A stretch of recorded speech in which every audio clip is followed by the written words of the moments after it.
Hello dear friends, आपका welcome है आपके अपने YouTube channel science on wifi पर। दोस्तों, लास्ट क्लास में हमने यकृत को पढ़ा था और यकृत के अंदर ही पढ़ा था कि वो किस तरीके से काम करता है, वो क्या पदार्थ बनाता है, कौन सा पाचक रस बनाता है। ऐसे ही आज हम पढ़ने वाले हैं अग्नाशय यानी पैनक्रियाज को। तो ये बहुत ही महत्वपूर्ण पाचक ग्रंथि है, यानी इसमें भी एक बहुत इंपॉर्टेंट पाचक रस बनता है जो मूल रूप से भोजन को पचाने का कार्य करता है। तो दोस्तों, क्लास स्टार्ट करने से पहले जिन्होंने चैनल को सब्सक्राइब नहीं किया सब्सक्राइब कर दें, बेल आइकन को दबा दें और वीडियो को लाइक और शेयर कर दें। और देखिए, आज की क्लास में अग्नाशय के बारे में पढ़ने वाले हैं, बहुत ही इंपॉर्टेंट इन्फॉर्मेशन, और यहाँ से कई टाइप के क्वेश्चन आए हुए हैं और वो क्वेश्चन फिक्स हैं। बस वो कई बार बच्चे मिक्सअप हो जाता है, उनको ये लीवर में पढ़ा था या अग्नाशय में पढ़ा था। तो आपको ये ध्यान रखना है, भोजन को पचाने वाला मेन जो अंग है वो है कौन है? अग्नाशय। मतलब भोजन को पचाने वाला रस इसी से बनने वाला है।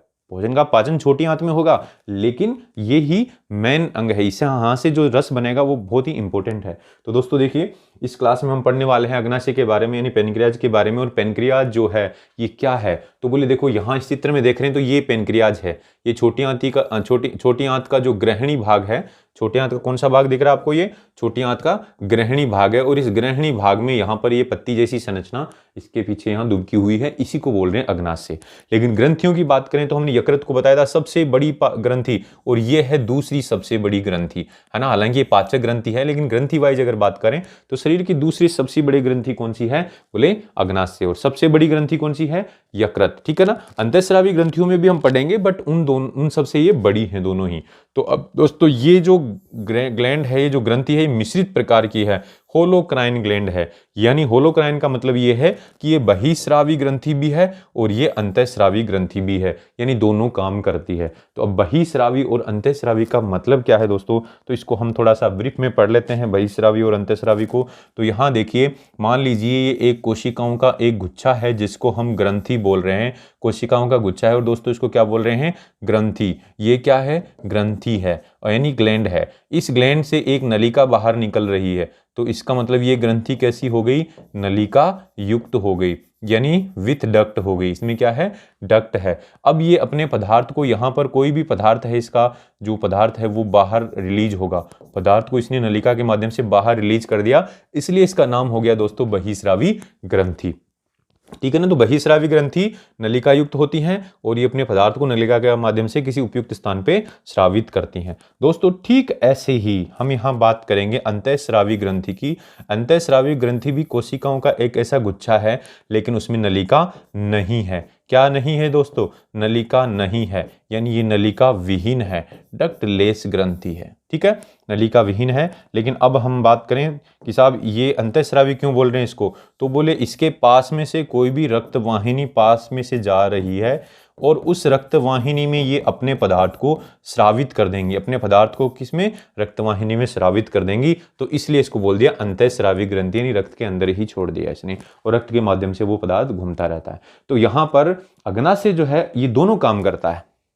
अग्नाशय में नलिका भी है, नलिका के माध्यम से अपने रस को कहां पर छोड़ रहा है? ये छोटी आंत के अंदर। अग्नाशय के अंदर कुछ पदार्थ बनते हैं जिनको डायरेक्ट रक्त में छोड़ा जाता है और उनको बोलते हैं अग्नाशयी हार्मोन, जिनके बारे में अभी पढ़ने वाले हैं। तो देखिए दोस्तों, अग्नाशय जो है अपने आप में, यानी इसका जो बहिस्रावी भाग है वो उसमें क्या बनता है? अग्नाशयी रस बनता है। और इसका जो अंतःस्रावी भाग है उसको एक स्पेशल नाम दे रहे हैं, लैंगरहैंस के द्वीप समूह है कहते हैं उसको, और उसके अंदर कुछ विशेष कोशिकाएं हैं जो ये सारे हार्मोन बनाती हैं। तो दोस्तों हम इसको हम ऐसे समझ सकते हैं कि मान लीजिए ये हमारा अग्नाशय है। क्या है ये? हमारा अग्नाशय।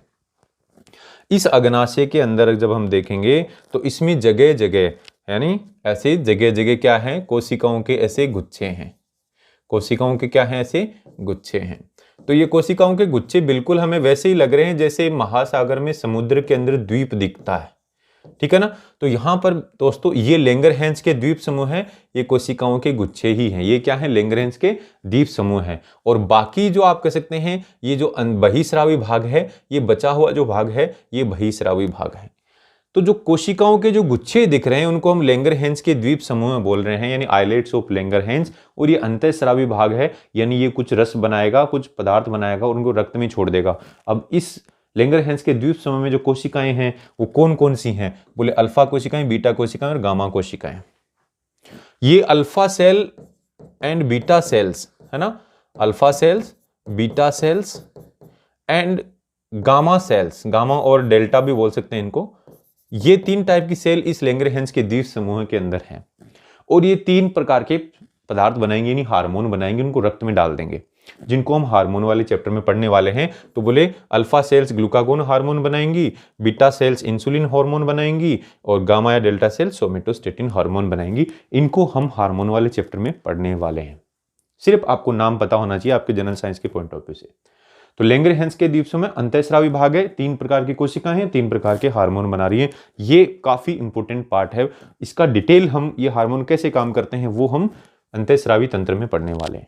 लेकिन जो बचा हुआ भाग है ये, जिसको हम बोल रहे हैं बहिस्रावी भाग, ये क्या है दोस्तों? ये है बहिस्रावी भाग, यानी एक्सोक्राइन पार्ट। कौन सा पार्ट है? एक्सोक्राइन पार्ट है दोस्तों।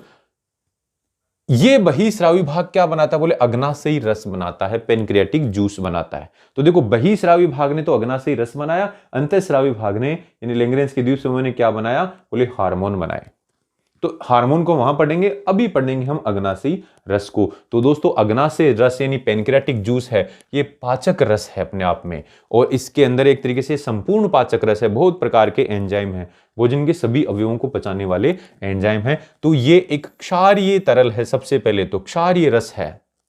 क्षारीय का मतलब इसका पीएच कितना हो गया? देखो 7.5 से 8.3, यानी इसका पीएच भी इतना है। तो अभी हमने जितने भी रस पढ़े थे उनके बारे में एक बार तो जान लो कि हमने पढ़ा था जठर रस यानी गैस्ट्रिक जूस, उसका पीएच कितना था। ऐसे ही पढ़ा था हमने आंत्रीय रस, उसका पीएच कितना था।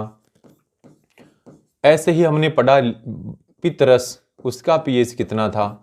तो बोले पित्त रस, आंत्रीय रस और अग्नाशयी रस, है ना, ये भी हो गया। ये क्या है? सारे के सारे क्या हैं? क्षारीय हैं।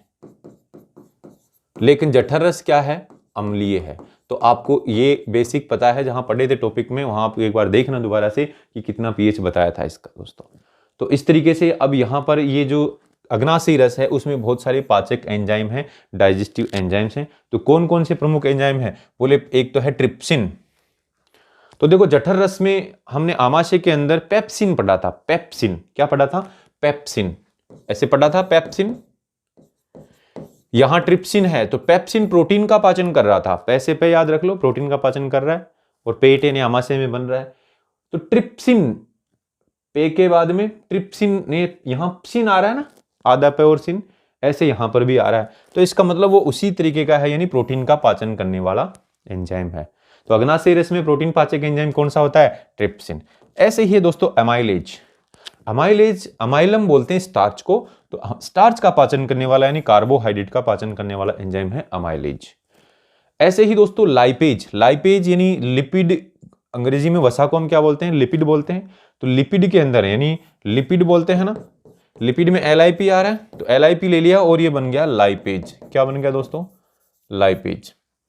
तो लाइपेज जो है वो वसा का पाचन कर रहा है। ऐसे ही न्यूक्लिएज। तो न्यूक्लिएज यानी न्यूक्लिक जो एसिड हैं, यानी न्यूक्लिक अम्ल हैं, DNA और RNA, उनका पाचन करेगा, यानी DNA RNA का पाचन करने वाला। तो इस तरीके से हम इस पाचन क्रिया को तो नेक्स्ट क्लास में पढ़ेंगे, लेकिन आपको यह पता होना चाहिए जो जनरली क्वेश्चन आता है कि अग्नाशयी रस का पीएच क्या है, आंतरिक रस का पीएच क्या है, पित्त रस का पीएच क्या है, जठर रस का पीएच क्या है, और ऐसे ही हमारा जो सलाइवा है यानी लार है उसका क्या पीएच है। लार में कौन सा पाचक एंजाइम होता है, जठर रस में कौन सा पाचक एंजाइम होता है, आंतरिक रस में कौन से पाचक एंजाइम होता है, अग्नाशयी रस में कौन से पाचक एंजाइम होते हैं, ये सामने है आपके। और पित्त रस में कौन सा पाचक एंजाइम होता है? बोले कोई पाचक एंजाइम नहीं होता, उसमें कुछ अलग पदार्थ होते हैं जो हमने प्रीवियस क्लास में पढ़े। उसमें पित्त लवण होते हैं जो वसा के पाचीकरण में सहायता करते हैं। वसा का पाचन तो ये करता है, लेकिन वो सहायता करते हैं। तो हम पाचन वाले चैप्टर में पढ़ेंगे कैसे सहायता करता है। तो दोस्तों ये बड़ी इंपॉर्टेंट क्लास थी। यहाँ पर आपको अग्नाशयी रस के जो कंटेंट है वो पता होने चाहिए, क्योंकि वो अपने आप में काफी इंपॉर्टेंट क्वेश्चन है।